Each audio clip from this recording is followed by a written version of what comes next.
Hello दोस्तों, नमस्कार आप सबको। एक ही दिन में पदाधिकारी बनाने वाला एग्ज़ाम बहुत ज़्यादा चर्चा में है, बहुत ज़्यादा जो छात्र हैं वो होपफुल हैं और ये जो सिर्फ़ और सिर्फ़ 935 सीट है, लेकिन एक ही दिन में आपको एक लेवल 5 का ऑफ़िसर बना देगा जिसमें 2-3 साल के बाद आपको गाड़ी मिलना और एक ब्लॉक के पूरे शिक्षा विभाग का प्रभार मिलना जिसको ब्लॉक एजुकेशन ऑफ़िसर बोलते हैं, प्रमोशन होके वो बनेंगे। तो ये जो एईडीओ से शुरुआत की जा रही है और आई थिंक हर ब्लॉक में 2 से 3 एईडीओ रहेंगे। इतने सारे पोस्ट आए हैं, हमारे पास अभी लगभग ब्लॉक जो है 500 के आसपास ब्लॉक है पूरे बिहार में और 935 पोस्ट है, यानी कि 2 एईडीओ आप मान के चलिए कि हर ब्लॉक में रहेंगे। जैसे अभी बीसीओ वगैरह होता है ना, कोऑपरेटिव ऑफिसर, जो एक ब्लॉक में 2-2 3-3 भी होता है, तो वैसे ही उसी टाइप का ये पोस्ट है, जिसमें आपको बहुत जल्द प्रमोशन मिल जाएगा और आप लेवल 7 के जो बीईओ हैं, प्रखंड शिक्षा पदाधिकारी, वो बन जाएँगे, जिसमें आपको गाड़ी वगैरह सब मिलती है, बहुत अच्छी खासी अथॉरिटी होती है। तो एक तरह से बीईओ का ही ये जो पोस्ट है वो क्या है, ईडीओ, एईडीओ, ये है प्रिकर्सर है, उसका एक पहले झांकी है ना? एईडीओ तो झांकी है और बीईओ अभी बाकी है, वही वाला ये पोस्ट है। और आज से अगर देखा जाए तो फरवरी में लगभग 20 दिन हमारे पास बाकी हैं, मार्च में 31 दिन, पूरा-पूरी देख लो, जोड़ लो अपने हाथ पे, जनवरी, फरवरी, मार्च। और अप्रैल में, क्योंकि 14 अप्रैल से चालू है, 14-15 अप्रैल से, तो हम लोग ले रहे हैं कि लगभग 2 हफ्ता, यानी कि 14 दिन अप्रैल में आपके पास है ओवरऑल तैयारी करने के लिए या रिवीजन करने के लिए या मॉक देने के लिए, जो भी कह लो।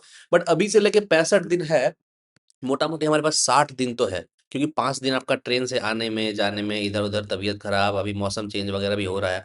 बहुत इश्यू आ सकता है, भगवान नहीं करे कि ऐसा हो, but there is a chance कि 4-5 दिन तो आपका इधर से उधर हो जाए, कभी-कभी पढ़ने का मन भी नहीं करता है ना? लेकिन ये जो 60 दिन जो हमारे पास नेट शुद्ध तरीके से बच रहा है, इसमें भी हम लोग 60 दिन का पूरा 60 दिन सिर्फ़ और सिर्फ़ एक बार कंप्लीट करने के लिए यूज़ नहीं करेंगे। हम लोग सिलेबस को या टॉपिक्स को ऐसे डिज़ाइन किए हैं, आपको आँख बंद करके जो दिया जा रहा है वो करना है। और मैं आपको आगे बताऊँगा कि सिर्फ़ और सिर्फ़ यही नहीं करना है, आपको बहुत सारे सोर्सेज़, अलग-अलग कोचिंग के, अलग-अलग मॉक्स, सब कुछ देते रहने हैं। जैसे शेयर मार्केट में कोई पैसा लगाता है तो उसको बोला जाता है कि अलग-अलग कंपनी के शेयर में लगाओ, डाइवर्सिफ़ाई, क्योंकि रिस्क होता है ना, तो रिस्क को डाइवर्सिफ़ाई करना बहुत ज़रूरी है। सिर्फ़ एक कोचिंग के एक प्रोग्राम पे कंप्लीटली डिपेंडेंट होके रहना, मुझे लगता है थोड़ा-सा रिस्की हो सकता है, इसीलिए डाइवर्सिटी को आप आज़माइए और जितने सारे बाकी कोचिंग, बाकी यूट्यूबर्स, जितने सारे चैनल्स वगैरह अपने-अपने प्रोग्राम चला रहे हैं, कहीं न कहीं से उनका एक्सेस अगर आपको मिल जाता है, तो आप उनको भी ज़रूर देखिए कि और लोग कर क्या रहे हैं और लोग तैयारी करवा कैसे रहे हैं और इवन कर कैसे रहे हैं, तभी आपको कॉम्पिटिशन का पता चलेगा। क्योंकि ओवरऑल ये सारा क्या है, रिलेटिव होता है, रिलेटिव। मतलब आपको एक फिक्स नंबर नहीं लाना है, आपको सबसे बाकी लोगों से थोड़ा अच्छा करना है ना? जो लोग एवरेज लोग जो क्वेश्चन सही कर रहे हैं, वही क्वेश्चन आपको सही करना है, बस इतने में ही सिलेक्शन होता है, ऐसा कोई भी एग्ज़ाम होता है तो, ठीक है? तो इस 60 दिन में भी ऐसा नहीं है कि डे 1 में आपका पहला शुरुआती दौर शुरू होगा और 60वाँ दिन जाके खत्म होगा। उसके बाद आपके पास टाइम ही नहीं बच पाएगा रिवीजन के लिए। तो इस 60 दिन में भी हम लोग 3 बार लगभग-लगभग रिवीजन करेंगे और कैसे करेंगे, सिंपल सी बात है। 60 दिन को 2 भाग में तोड़ो, 30 और 30, तो पहला 30 दिन में हम लोग पूरा कंप्लीट कर लेंगे। सारे एईडीओ का जितना भी सिलेबस है, उसके टॉपिक और उसके टेस्ट मैं आपको दिखाता हूँ। एईडीओ का सिलेबस जो मैंने ग्रुप में ऑलरेडी डाला भी है। तो यही वाला है बीपीएससी एईडीओ का वो सिलेबस, जिसमें ऑफिशियल सिलेबस है, हिंदी इंग्लिश दोनों में, जो उसके नोटिफिकेशन में निकला था वही वाला ही सिलेबस है, जिसमें आप लोग देख लीजिएगा कैसा क्वेश्चन होगा आपका। एक दिन में 2 शिफ्ट करके एग्जाम होगा, 2 पाली में। पहले पाली में आपको 2 घंटे में 100 क्वेश्चन करने होंगे और इनफैक्ट दूसरे पाली में भी 2 घंटे में 100 ही क्वेश्चन करना है। दूसरे वाले में और पहले वाले में दोनों में नेगेटिव समान है, प्लस एक आपको सही के लिए मिलेगा। तुक्का ज़्यादा मत मारना, क्योंकि इसमें नेगेटिव अच्छा खासा है। 1/4 नहीं, 1/3 नेगेटिव है। 1/3 नेगेटिव मतलब ज़्यादा नंबर कटता है ना? 25 पैसा नहीं है ये समझ लो कि लगभग आपका 1/3 नेगेटिव, यानी कि 66 पैसा जो है, मतलब 33 पैसा, सॉरी 33 पैसा कटेगा। ₹1 1 पैसा अगर आपको मिलेगा सही में, तो 33 पैसा जो है वो आपका, मतलब अगर ₹1 मिल रहा है तो 33 पैसा आपका नेगेटिव में भी कट जाएगा सही वाले से। मतलब 3 गलत अगर होगा आपका क्वेश्चन, तो एक जो सही वाला भी आपने मेहनत करके सही किया है, वो भी गलत उसको ले डूबेगा। इसीलिए थोड़ा-सा एकदम बैलेंस बना के आपको करना है। 2 घंटा मिलेगा 100 क्वेश्चन के लिए, 1 घंटा मिलेगा 50 क्वेश्चन के लिए। मुझे लगता है कि ओवरऑल आसान है, लेकिन 1 घंटा में चूँकि 60 मिनट होते हैं और इधर-उधर का 5-10 मिनट छोड़ दो हर घंटे में, 5 मिनट कभी यहाँ, कभी वॉशरूम, कभी अटेंडेंस वगैरह बनाने, कभी बायोमेट्रिक वगैरह 10 तरह का चोचला होता है। अगर उसको छोड़ दो आप, तो लगभग-लगभग 1 मिनट में 1 क्वेश्चन, 1 मिनट से थोड़ा ज़्यादा में 1 क्वेश्चन।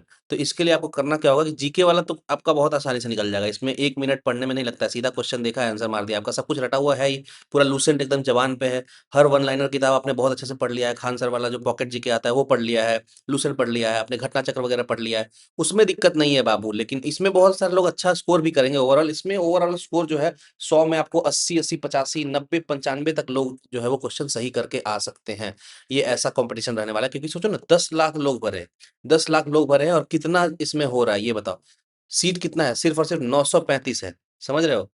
मतलब 1000 और 10 100,000 में 10 100,000 मतलब 10 लाख, तो 10 100,000 और 1000 रेशियो आप देख रहे हो कितना ज्यादा कम है। मतलब आपको लगभग लगभग 10 100 यानी कि 1000 छात्र को हटाना पड़ेगा, तब जाके आपको एक वो एईडीओ का सीट मिलेगा। बात को समझिए, है ना? 1000 छात्र को आपको पीछे करना पड़ेगा, हर 1000 छात्र को पीछे करने पे एक एईडीओ सेलेक्ट होगा आप ही लोगों में से, बीच से, आप ही लोगों के बीच से, ठीक है? तो ये ध्यान रखना है, इसीलिए इसमें मुझे लगता है कि सब लोग धुआं-धुआं करेंगे और असली गेम चेंजर जो है वो ये साबित हो जाएगा। ये वाला सेक्शन जो है, सामान्य योग्यता जनरल एप्टीट्यूड का सेक्शन, और उसमें भी जो यहाँ से है, यहाँ से देखिए, ये वाला तो बहुत लोग कर देंगे। यहाँ एनालॉजी और प्रॉफिट लॉस ये लास्ट है, उसके नीचे एनालॉजी से लेके कोडिंग डिकोडिंग, यहाँ पे एनालॉजी से लेके कोडिंग डिकोडिंग जो कि रीजनिंग वाला सेक्शन है, इसको बहुत लोग कर देंगे। और मैं आपको ही बोलूंगा कि इसको 100% आपको मार्क्स लाने के लिए टारगेट करना है, कंप्लीटली 100%, एक भी गलत नहीं होना चाहिए, क्योंकि ये सब लॉजिकल चीज है और इसमें फिक्स पैटर्न से क्वेश्चन पूछता है। मैंने आपको पीडीएफ में लिखा है, बताता हूँ, ठीक है? तो इससे आपको 100% लेके आना है। इसमें आपको कोशिश करना है कि स्पीड भी सही रहे, टाइम के अंदर हो जाए और एक्यूरेसी भी आए। तो ये जो नीचे वाला सेक्शन है, रीजनिंग वाला सेक्शन, इसमें 2 घंटा में आपका ये आधा घंटा भी नहीं लेगा, आधा घंटा भी नहीं लेगा, जो आपका पूरा यहाँ से लेके यहाँ तक रीजनिंग खत्म हो जाएगा।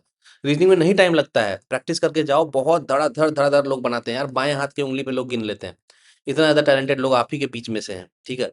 तो उसमें से आपको, जब वो लड़का कर सकता है, आपके बगल वाला जो है पोटेंशियल एईडीओ कैंडिडेट बन सकता है और फाइनल रैंक में दावेदारी पेश कर सकता है, तो आप क्यों नहीं कर सकते हैं? ये चीज़ ध्यान रखिएगा, है ना? कोई भी कर सकता है, इसमें कोई भी मतलब बहाना या एक्सक्यूज़ आपको नहीं मन में सोचना है, ना ही एक्सक्यूज़ देना है किसी तरह का खुद को, क्योंकि खुद से खुद को अगर एक्सक्यूज़ दे दिया तो आपको कोई एग्ज़ाम नहीं निकलेगा। अपने आप को बस ये बोलना है कि अगर मेरा नहीं होगा तो किसका होगा? मैं नहीं तो कौन? मैं नहीं तो कौन? यही आपको अपने आप से हमेशा बोलना है, क्योंकि अगर आपका नहीं हो रहा है, तो ऐसा क्या है आप में जो बाकी लोगों में अलग है? मतलब ऐसा आपने क्या नहीं किया? अभी तो 60 दिन बाकी है ना? 2 महीना बाकी है। ऐसा कौन-सा स्टेप था जो आपने नहीं लिया, जिसकी वजह से आपका नहीं होगा? कोई भी नहीं। आप फ्री हो, सारा एक्सपेरिमेंट कर सकते हो, जैसे आपका नंबर बढ़े, जिससे आपका ओवरऑल मार्क्स बढ़े और सिलेक्शन के चांसेस बढ़े। और इनफैक्ट यही वन ऑफ द एक्सपेरिमेंट है जिसकी वजह से आप इस बैच में भी आए हो, ताकि आपको एक सीढ़ी जो है वो और ऊपर चढ़ने का मौका मिल जाए, सिलेक्शन के नज़दीक जाने का मौका मिल जाए, ठीक है? तो ये वाले में 100% करना है रीजनिंग में। इसमें आपको स्पीड एक्यूरेसी बढ़ाना है, दिन भर सेट मारो यार, 3-4 घंटा मैथ एकदम रगड़-रगड़ के बनाते रहो। और इसमें प्री कैलकुलेटेड जो जितने भी फैक्ट्स होते हैं, जैसे क्यूब, स्क्वायर, परसेंटेज, जितना भी 1/8 कितना होता है, ये सब आपको पहले से ही रट के जाना है। इसका एक ट्रिक बुक है, बाजार में बहुत है। एसएससी वाले कोई भी दुकान पे चले जाओ, आपको दुनिया भर का किताब और एक से एक एसएससी गुरु भी बहुत बहुत बाजार में मौजूद है। उनका किसी का भी एक किताब लेके उसको रट जाओ। हर चीज़ फ़ायदेमंद ही होता है, किसी से भी कोई नफ़रत नहीं, किसी से भी कोई बैर नहीं। आपको जहाँ से ज्ञान मिल रहा है, 3 इडियट में बोला था ना कि नॉलेज से मतलब है ना? जहाँ से ज्ञान मिल रहा है वो आपको लेना है और आपको अपने आप को इस कदर काबिल बना लेना है, काबिल बनाना है, ताकि आपको बीपीएससी खुद उठा के बोले कि आ जाओ बच्चा, तुमको हम एईडीओ का पोस्ट दे देते हैं सही। तुम सबसे ज़्यादा डिज़र्विंग हो और 10 लाख लोगों में जो बगुले हैं, उनमें 935 हंस छुपे हुए हैं। उस हंस में से आप भी एक हंस हैं, जिनको हम लोग एईडीओ बनाने वाले हैं। तो बहुत जल्द इसका रिजल्ट भी मतलब आ जाएगा, फरवरी में, अप्रैल में मान लो एग्ज़ाम होगा तो मई, जून, क्योंकि ये वन डे एग्ज़ाम है, सिंपल ओएमआर शीट चेक करना है। आपको बहुत जल्द रिजल्ट आ जाएगा और छठ दिवाली आप लोग अपने परिवार के साथ एज़ एन ऑफिसर मना सकते हैं। पूरा लाइफ ही ओवरऑल चेंज हो जाएगा। एक बार ऑफिसर बन के देखो बॉस, एक बार जब बनोगे ना, वो बयाँ नहीं किया जा सकता है, कितना ज़्यादा लाइफ में जो है वो इम्पोर्टेंस मिलने लगती है हर जगह से और कितना ज़्यादा अकॉम्प्लिशमेंट का फ़ील होता है, ठीक है? वो सब तो ख़ैर बाद की बात है, अभी कैसे तैयारी करना है, मैं आपको यही सब इसलिए बता रहा हूँ, ताकि जो एकदम अंदर बैठ गया है ना, वो वापस से आए, पढ़ने वाला जो जुनून है, वो सब वापस से आए। जो अंदर बैठ जाता है और दब जाता है कहीं पे, वैसे नहीं रहना है ना? कॉम्पिटिशन का भी मैंने आपको एक रियलिस्टिक एस्टीमेट बता दिया कि इतने लोग कम्पीट करने वाले हैं और इतने में आपको 1000 लोगों को, हर एक सीट पे 1000 लोग छँटेंगे, 999 लोग छँटेंगे, तब जाके उस एक बंदे का होगा सिलेक्शन। इसमें तो सब लोग एक्सपर्ट हैं, इसमें वन लाइनर है, सबके ज़ुबान पे सारा बाबर, हुमायूं, अकबर, जहांगीर, शाहजहां, औरंगजेब, जितना भी होता है ना, स्लेव, खलजी, तुगलक, सैयद, लोधी, जितना भी है सब कुछ सबके मुंह जबान पे है।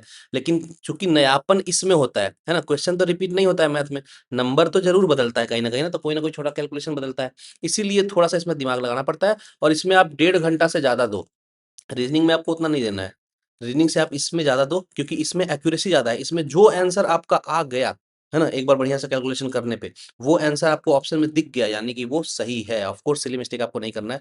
तो इस चीज को ध्यान में रखोगे तो मैथ में एक्यूरेसी ज्यादा रहती है, मतलब एग्जाम में ही आप जान जाओगे कि हाँ भाई 50 मैथ पूछा जिसमें मेरा 49 या 48 सही हो रहा है, ठीक है। इसमें मुझे लगता है 50 मैथ्स और 50 रीजनिंग जो है वो पूछा जाएगा क्वेश्चन। तो इसको आपको देख लेना है, ये ऑफिशियल बीपीएससी सिलेबस का टॉपिक है जो हम लोग ग्रुप में भी अभी डालने वाले हैं। तो ये देख लीजिए आप कि कहाँ-कहाँ से आपको क्या पढ़ना है। अब हम वापस आते हैं वो पीडीएफ पे जो ओरिएंटेशन क्लास वाला मैंने आपको बताया है।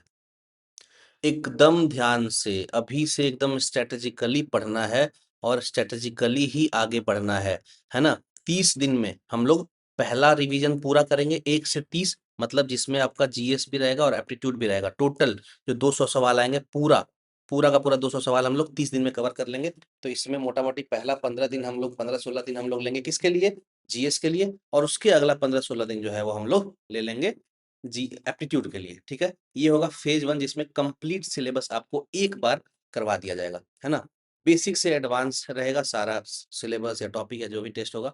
इस बैच में आपका डेली रूटीन क्या होगा बॉस, ये आप देख लो। वीकली पहले जान जाओ, सैटरडे और संडे को हम लोग रिवाइज करेंगे। जैसे आज संडे है तो आज तो ओरिएंटेशन क्लास चल रही है, लेकिन कल मंडे से आपका टॉपिक चालू हो जाएगा, और रात के 12 बजते ही, जैसे ही मंडे शुरू होगा, रात के 12 बज के 1 मिनट पे आपको टॉपिक मिल जाएगा। आप दिन भर उसको रगड़ो, उसको पढ़ो, उसके नोट्स बनाओ, क्या करना है सब बताता हूँ, और शाम को 7 बजे पूरा पढ़ो, पढ़ लिख के आओ और मुझे 50 में 50 लाके दिखा दो, बस मुझे इतना ही चाहिए। 50 आउट ऑफ 50 लाके अगर आपने दिखा दिया, और वो भी लगातार दिखा दिया, ऐसा नहीं कि कल पहला दिन है तो कल तो जोश बहुत हाई रहेगा ही। हम लोग देखते ही हैं हज़ारों हजार बच्चे बैच में आते हैं, लेकिन कॉम्पिटिशन जो है एक्चुअल में लास्ट में आते-आते बहुत कम लोगों के बीच में बच जाता है। मतलब समझ लो कि इतना कम कि बस 10-15 लोग बच जाते हैं, जो कि असल में कम्पीट कर रहे होते हैं, ठीक है?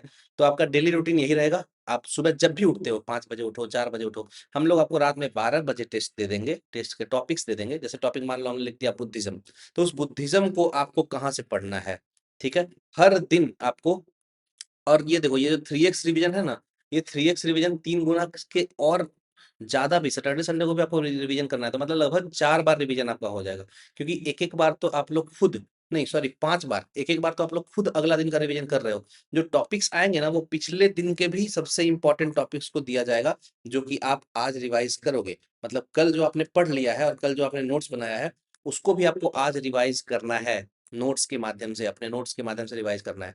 तो आपका ओवरऑल रूटीन क्या रहेगा? आप सुबह उठोगे, आपको 3 बजे, 4 बजे, 5 बजे जब भी उठ रहे हो, आपको टॉपिक दिखेगा उस ग्रुप में, उस टॉपिक को करो या मरो का हम लोग नाम दिए हैं, करो या मरो। ये टॉपिक करो या मरो, नहीं करोगे सिलेक्शन की इच्छा मत रखो, क्योंकि इसीलिए आप इस बैच में आए हो ताकि आपका डिसिप्लिन मेंटेन रहे, और एक टॉपिक जो है वो आपको जो दे दिया जा रहा है उसको आप लोग किसी भी हाल में कर लेना। करना है तो करना है, चाहे कुछ भी हो जाए, चाहे बाढ़ आ जाए, आंधी आ जाए, तूफान आ जाए, है ना? सुबह उठो और उठते ही चाहे जितना जल्दी निपटा सकते हो, आपके लिए हो सकता है वो आसान टॉपिक हो।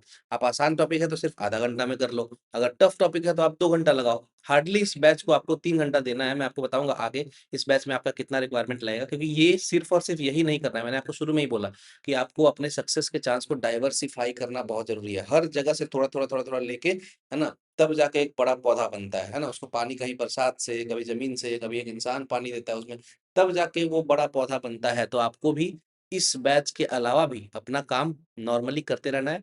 आपको सुबह उठोगे, टॉपिक मिल जाएगा, वो टॉपिक पढ़ लो, नोट्स बना लो। शाम को 7 बजे आप आराम से आओ, खेल के, खा के, कूद के, घर पे जहाँ पे भी रहते हो, है ना? चाय-वाय पी के दोस्तों के साथ बाहर 7 बजे आके बैठो, और जो टेस्ट दिया जा रहा है वो टेस्ट लगाओ। अगर आपका मीडियम हिंदी है तो हिंदी में आप क्विज़ लगाओ, और इंग्लिश है तो इंग्लिश में क्विज़ लगाओ। जो बैच है उसी ग्रुप में आपको 100 क्वेश्चन दिए जाएँगे, 100 question in the sense 50 question Hindi, 50 question English. और अभी हम शुरुआत के लिए कर रहे हैं, फर्स्ट फेज़ के बाद जो सेकंड फेज़ होगा उसमें हम लोग नंबर ऑफ क्वेश्चन्स बढ़ाने वाले हैं, ठीक है? जो लास्ट में फेज़ आएगा उसमें हम लोग क्वेश्चन्स को बढ़ा के ओवरऑल जो रियल मॉक होता है एईडीओ का वैसा कर देंगे, है ना? सिमुलेटर टाइप का। कि आप आओ और रियल एग्ज़ाम के जैसा ही टाइमिंग-वाइमिंग सब लगा के आप टेस्ट दो, ठीक है? इस चीज़ का बहुत ज़्यादा ध्यान रखना है।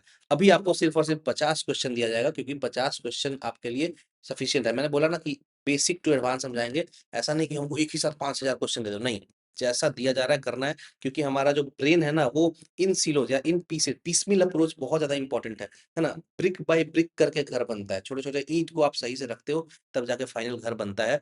तो वही चीज अपनाना है, 50-50 क्वेश्चन करो बस 30 दिन के लिए, उसके बाद हम लोग क्वेश्चन की संख्या भी बढ़ा देंगे, कोई दिक्कत नहीं है। और बीच बीच में सैटरडे संडे को भी अगर मेरे पास कोई बढ़िया पीडीएफ मिल जाएगा मार्केट का या किसी दूसरे कोचिंग का, वो भी हम लोग दे देंगे। आपको चिंता बिल्कुल भी नहीं करनी है, क्योंकि फ्रीक है साथ में तो बीपीएससी हाथ में, ठीक है।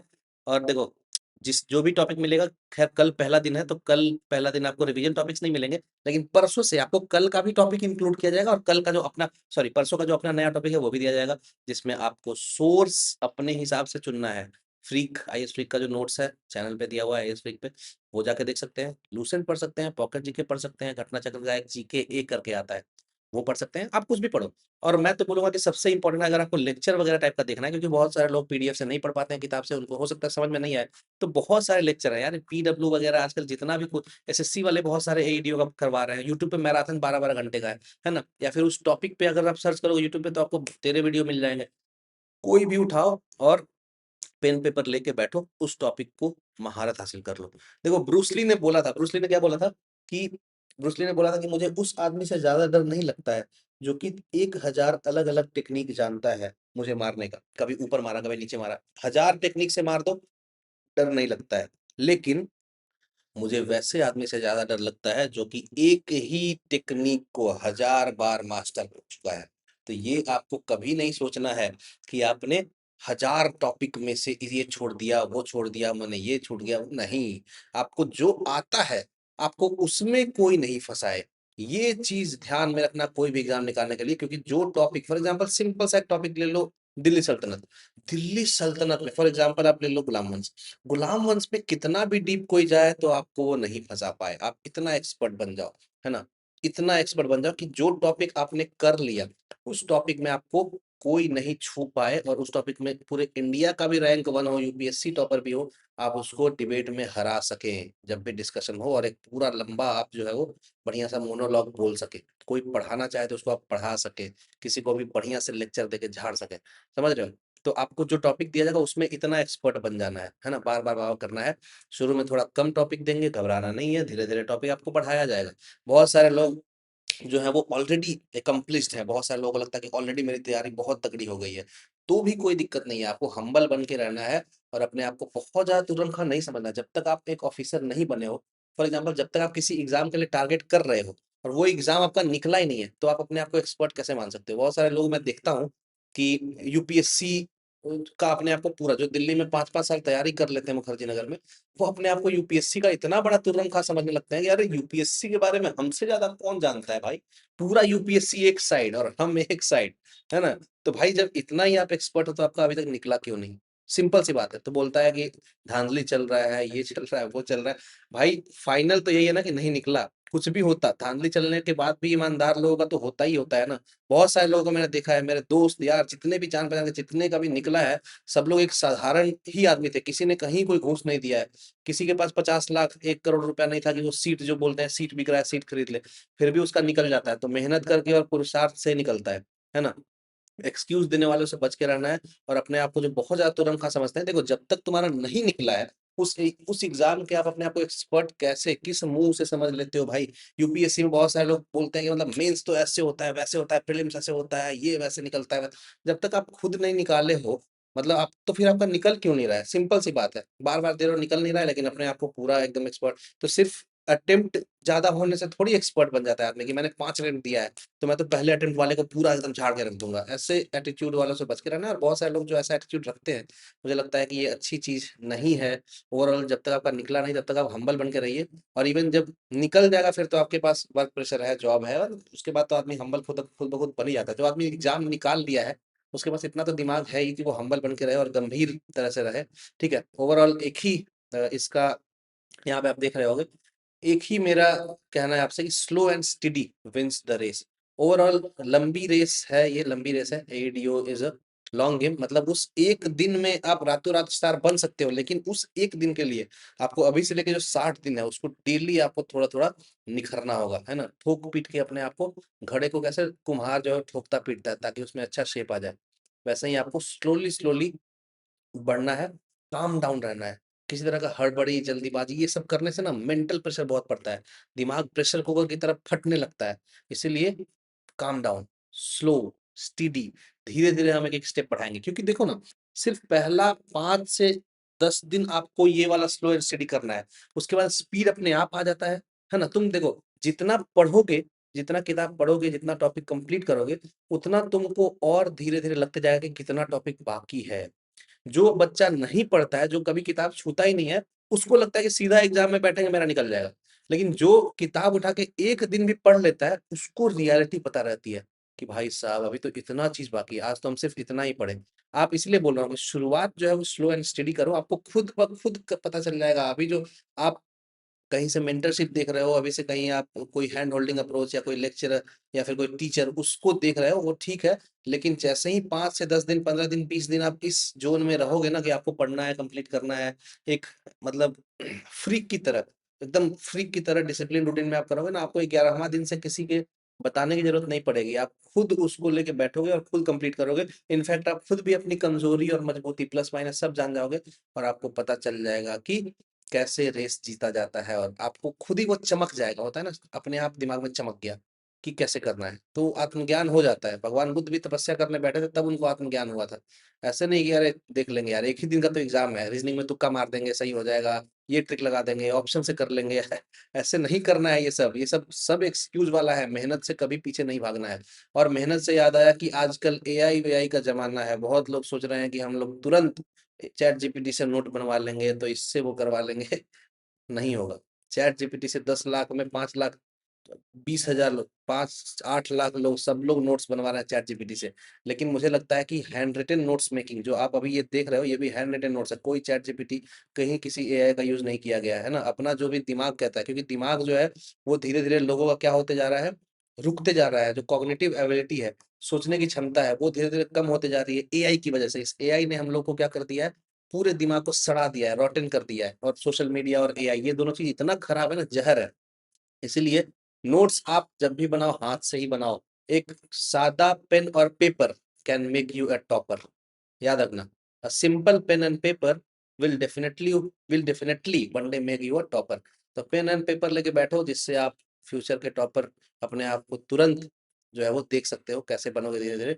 आपको नोट्स बनाना है, ये जो आप लेक्चर देखोगे यूट्यूब पे, मैराथन, आपके फेवरेट टीचर का मैराथन आप देख सकते हो यूट्यूब पे। जो टॉपिक है, उस टॉपिक को आपको सर्च करना है यूट्यूब पे, उसका जो है वो रनिंग नोट्स बना लेना है। And notes if they are, even if they are not perfect, that's okay. आपको रनिंग नोट्स बनाना है, पूरा फास्ट रहे, घिच-मिच रहे, नहीं दिख रहा है, समझ में नहीं आ रहा है। बहुत लोग ये सोच के नोट्स बनाते हैं कि जब हम टॉप करेंगे तो आगे चल के अपना नोट्स जो है वो लोगों के बीच में लेके आएँगे, तो इसलिए हमको क्लियर नोट्स बनाना है, बढ़िया-सा उसको हाइलाइट करना है, बढ़िया-सा उसमें कलर लगाना है। इससे कोई फ़ायदा है बाबू? बताओ, इससे क्या फ़ायदा है? नोट्स आप अपने सिलेक्शन के लिए बना रहे हो या फिर नोट्स आप जो है वो म्यूज़ियम में लगाने के लिए बना रहे हो कि अरे भाई ये इतने महान आदमी हैं, आगे चल के ये टॉप किया था इन्होंने, तो यही नोट्स पढ़ के टॉप किया था। ये इसके लिए नहीं, नोट्स अक्षर जैन रैंक 2 आया था यूपीएससी में 2018 में, उन्होंने बोला था कि नोट्स जो है वो जितना खराब रहे, नोट्स जितना ज़्यादा एन्क्रिप्टेड रहे, किसी और को नहीं समझ में आए, वही सबसे अच्छा नोट्स रहता है। मेरा एन्क्रिप्शन है, मैं खुद उसका कोड वर्ड जानता हूँ, कहाँ पे क्या लिखा हुआ है ना? और जितना छोटा रहे नोट्स उतना अच्छा है। और छोटा का मतलब ये नहीं कि आप कंटेंट ही स्किप कर दो, लेकिन सारा इंपॉर्टेंट कंटेंट लिखते हुए छोटे नोट्स बनाने हैं। और हैंड रिटन नोट्स मैंडेटरी है, कोई एआई का यूज़ नहीं करो, मैं बार-बार बोल रहा हूँ। एआई मतलब क्या हुआ? हज़ारों सुपर कंप्यूटर वहाँ पे अमेरिका में लगे हुए हैं। आपके लिए वो सोच रहे हैं मेरे बॉस। एग्ज़ाम में आपका दिमाग रहेगा ना, कि एग्ज़ाम में एआई रहेगा आपके साथ नोट्स बनाने के लिए। नोट्स बनाने से बहुत फ़ायदा है यार, बहुत फ़ायदा। मतलब आप आपके पास एक तो कि रिवीजन मटेरियल हो जाता है ओवरऑल, ये तो सबसे सिंपल फ़ायदा है कि आप रिवीजन करोगे।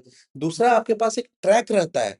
आप जितना नोट्स बनाओगे you will have a track record कि आपने ये टॉपिक कंप्लीट कर लिया है। क्यों? क्योंकि आपके पास वो सबका नोट्स है ना? तो वो नोट्स बहुत इंपॉर्टेंट है और उस नोट्स को ही आप बार-बार, बार-बार लिख सकते हो। ओवरऑल हमारे हाथ से लिखने का भी जो फ़ायदा है वो भी बढ़ता है। क्योंकि देखो, बड़े-बूढ़े पुराने लोग हमेशा से कहते आ रहे हैं, शुरू से ही क्या आ रहा है उनका, कि जितना ज़्यादा हाथ से लिखोगे उतना ज़्यादा आपके दिमाग में छपता है।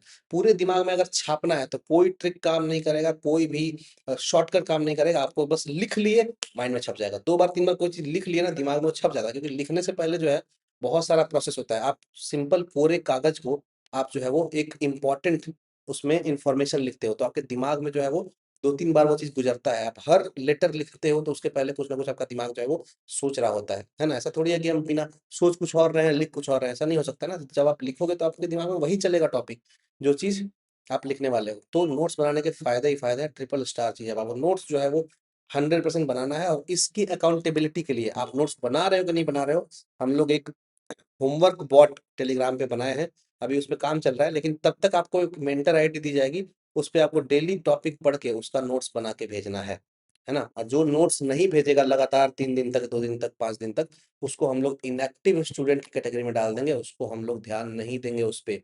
क्योंकि मुझे जैसे ही ऐसा लगेगा कि ये छात्र जो है वो डिसिप्लिन नहीं है, तो उसको हम लोग क्यों ध्यान दें भाई? जिससे रिजल्ट आएगा, जिस छात्र का फाइनल सिलेक्शन होने वाला है, उसके ही पीछे हम लोग भी लगेंगे ना। तुम अगर सोए हुए हो एकदम चारों तरफ हाथ पैर फैला के, कोई मेहनत करना ही नहीं है, तो फिर हम लोग कैसे आपको सपोर्ट कर सकते हैं? तो सपोर्ट भी उसी को मिलेगा जो अपने से मेहनत करेगा और नोट्स जो है वो अपने मेंटर को भेजेगा। मेंटर की आईडी आपको दे दी जाएगी और नोट्स 2 चीज़ का बनाना है, टॉपिक के नोट्स बनाने हैं, जो आपको टॉपिक 12 बजे मिल जाएगा कल पढ़ने के लिए। पूरा दिन भर उसको पढ़ना है और उस पढ़ते-पढ़ते ही रनिंग नोट्स बनाने हैं।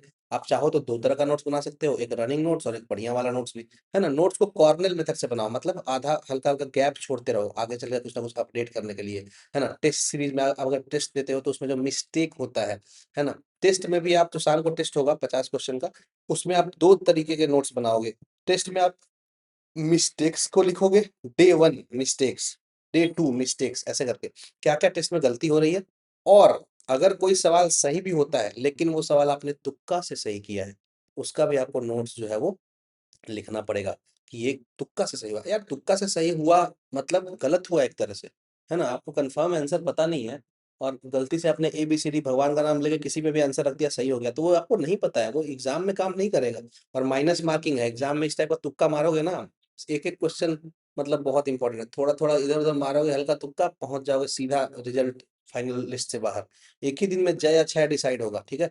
ओवरऑल टॉपिक का जो नोट्स है वो शॉर्ट में बनाना है, ओवरव्यू टाइप नोट्स बनाना है और कोशिश करो कि जितने विजुअल्स उसमें हो सके, है ना? जैसे मान लो कि अभी जैसे संसद भवन बनाया था, तो गोल संसद भवन बना दो, उसके चारों तरफ ऐसे पॉइंट लिख दो, है ना? विजुअलाइज़ेशन बहुत इंपॉर्टेंट है, क्योंकि हम लोग जो कॉग्निटिव जो अंदर दिमाग के पीछे चलते रहता है ना, उसमें विजुअल मेमोरी जो है वो ज़्यादा जल्दी याद आती है एग्ज़ाम में। आपके पास मतलब एग्ज़ाम आप देते रहोगे और एक प्रोजेक्टर की तरह अपने माइंड में ही मैप बन जाएगा नोट्स का, है ना? पूरा नोट्स ऐसे हवा में तैरने लगेगा एग्ज़ाम हॉल में और आप उस नोट्स से लिटरली देख सकते हो कि अच्छा यहाँ पे ये लिखा है, यहाँ पे ये लिखा है नोट्स में।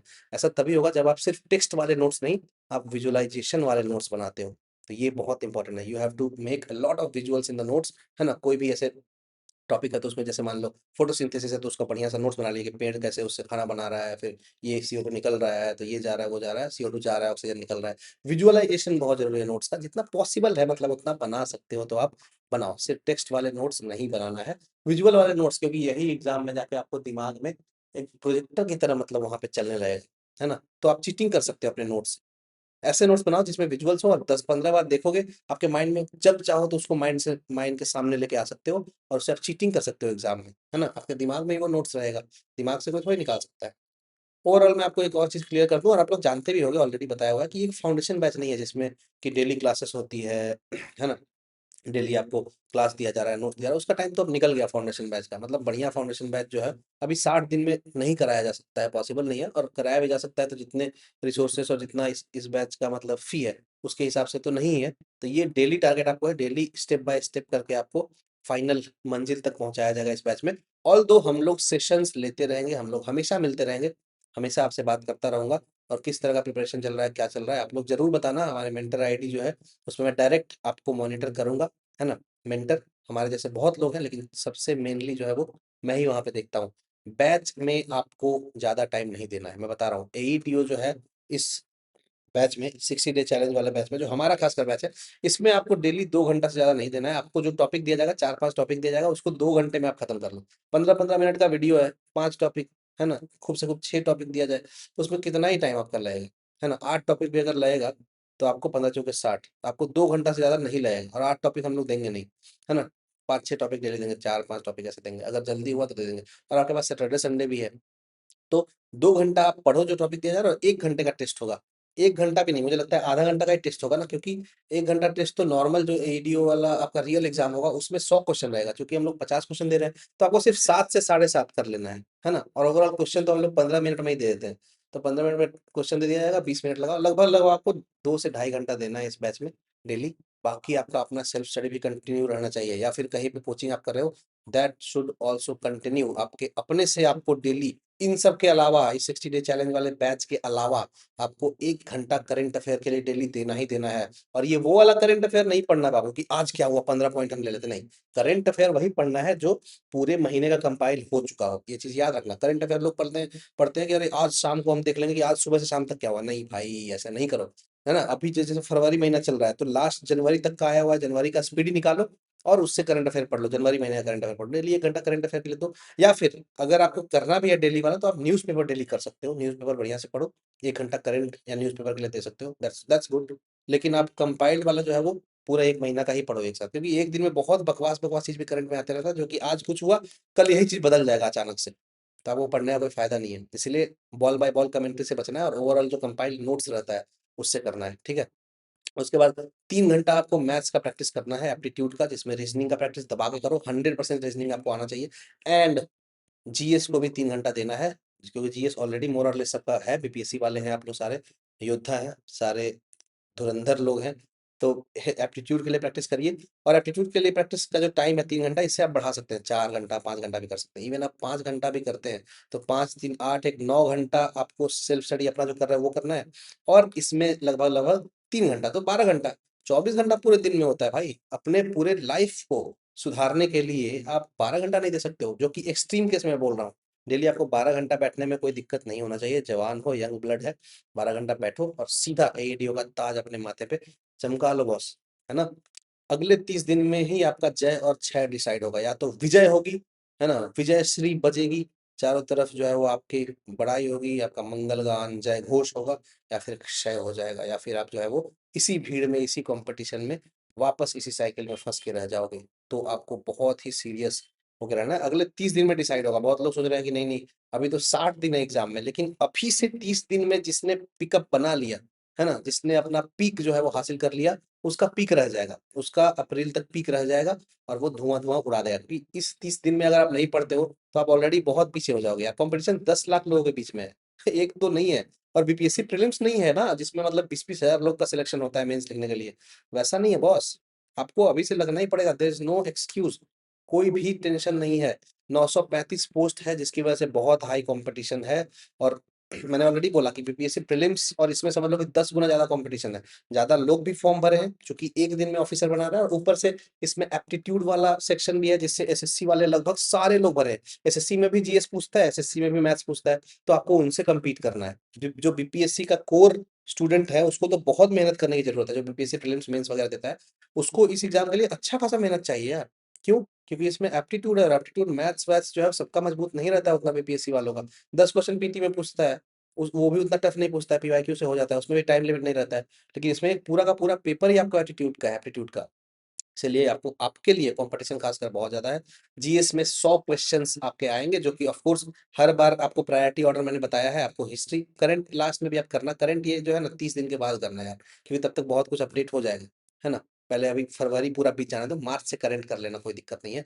हिस्ट्री करो सबसे ज्यादा यार। हिस्ट्री मजबूत तो सब कुछ मजबूत, यही माना जाता है पूरे, मतलब जितना भी सिविल सर्विसेज या ऑफिसर बनने वाला एग्जाम है उसमें हिस्ट्री मजबूत, हिस्ट्री पिलर है। हिस्ट्री सबसे मेन है। और मेन है कि हिस्ट्री में अपडेट नहीं होता है कुछ भी चीज, है ना। जो हो गया सो हो गया, एंशियंट मिडाइवल मॉडर्न, है ना। हिस्ट्री में कोई अपडेट नहीं। तो कोई भी आप किताब उठाओ, उसको पूरा रट जाओ।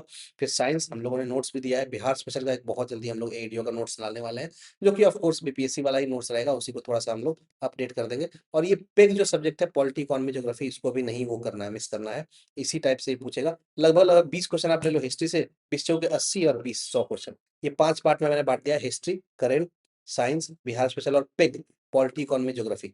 तो इससे 20 ले लो। बढ़ सकता है ऑफ कोर्स, 22-25 हो सकता है, इधर से कहीं से घट सकता है, बट ओवरऑल मोटा-मोटी 20-20 क्वेश्चन सबसे आएगा, 20-25 100 क्वेश्चन आपको पूछा जाएगा। एंड देखो, आप एक चीज नोटिस की होगी कि all the toppers in all the exams यही चीज बोलते हैं कि लिमिटेड सोर्सेस को बार-बार रिवाइज करना ही उनके सक्सेस का राज है। तो जब इतने सारे लोगों ने इस 2 लाइन के फॉर्मूला को अपना के रिजल्ट ला दिया, तो आपका क्यों नहीं होगा? Limited sources, multiple revision. Limited sources मतलब शुरू में जो आपने तय कर लिया वो तय कर लिया, बहुत ज्यादा भागना नहीं है। सोर्सेस का मतलब है जो कोर सोर्स है वो, बाकी आप टेस्ट वेस्ट दे सकते हो, कहीं से भी टेस्ट दो, जितने सारे कोचिंग है उनके टेस्ट दे सकते हो, अगर फटाफट देखना है तो वो देख सकते हो। लेकिन जब एक बार आपने सोर्स जो बना लिया, मतलब एटलीस्ट इसमें नोट्स की बात हो रही है, अपना जो नोट्स आपने बना लिया उसी को बार बार रिवाइज कर सकते हो, उसी को बार बार अपडेट करते रहो, ठीक है। और साथ साथ लिमिटेड सोर्स है, लेकिन इसको थोड़ा थोड़ा खोलना भी होता है, जब जब ट्रेंड चेंज होता है एग्जाम में, तो आपको अपना सोर्स भी थोड़ा बहुत अपडेट करना होता है। तो ओवरऑल लास्ट में यही बोलेंगे कि अच्छा, जीएस के अलावा, जीएस में तो ये है, जीएस में मैंने आपको एप्टीट्यूड में आपको मैं बता देता हूँ कि रीजनिंग सेक्शन जो है उसमें आपको 100% टारगेट करना है, क्योंकि ये फिक्स टाइप है और बहुत जल्दी बनता है, आधा घंटा में आपको रीजनिंग पूरा खत्म कर देना है ना। और जनरल एप्टीट्यूड में आपको स्पीड और एक्यूरेसी पे ध्यान ध्यान देना है, फोकस वही रहना चाहिए। जितने भी ट्रिक्स हैं, जितने भी प्री कैलकुलेटेड वैल्यूज हैं, जैसे स्क्वायर, क्यूब, परसेंटेज, जितना भी भिन्न है, वो सब पहले ही से रट के जाओ, क्योंकि आपके कंपटीशन में जितने भी लोग हैं जो निकालने वाले हैं वो रट के जा रहे हैं, आप क्यों नहीं रट के जाओगे। तो जितना भी ऐसे एसएससी गुरु वगैरह का कुछ कुछ फॉर्मूला है या बुक है, वो सब जाके मार्केट से थोड़ा खरीद लीजिए, ऑनलाइन भी मंगवा सकते हैं, मंगवा लीजिए। कॉन्सेप्ट किंग करके पता नहीं गगन सर वगैरह का आता है कुछ कुछ, इसको आप देख लीजिएगा। तो ओवरऑल जो है एडीओ के लिए ऑल द बेस्ट। कल सुबह यानी कि आज रात में 12 बजे से आप तैयार रहिएगा, दिया जाएगा आपको टॉपिक, आपको जो दिया जाएगा सिर्फ वही करना है। आपको नोट्स भी ऑलरेडी मेन चैनल पे दे दिया गया है, शाम को टेस्ट होगा, टेस्ट में कितना नंबर आ रहा है वो नंबर आप कहीं पे ट्रैक करते जाइए, एक जगह एक ही बस शीट बनाइए, उस पे लिखिए डे 1 इतना मार्क्स, डे 2 इतना मार्क्स, डे 3 इतना मार्क्स। और जो आप रनिंग नोट्स बना रहे हैं वो जरूर अपने मेंटर को भेजिए, ताकि हम समझ सकें कि आप कितने एक्टिव हैं, ठीक है। तो यही था overall orientation, and I hope कि आपको मजा आया होगा। ऑल द बेस्ट, और बन के दिखाओ ये वीडियो, और मिठाई जरूर खिलाओ, ठीक है। All the best.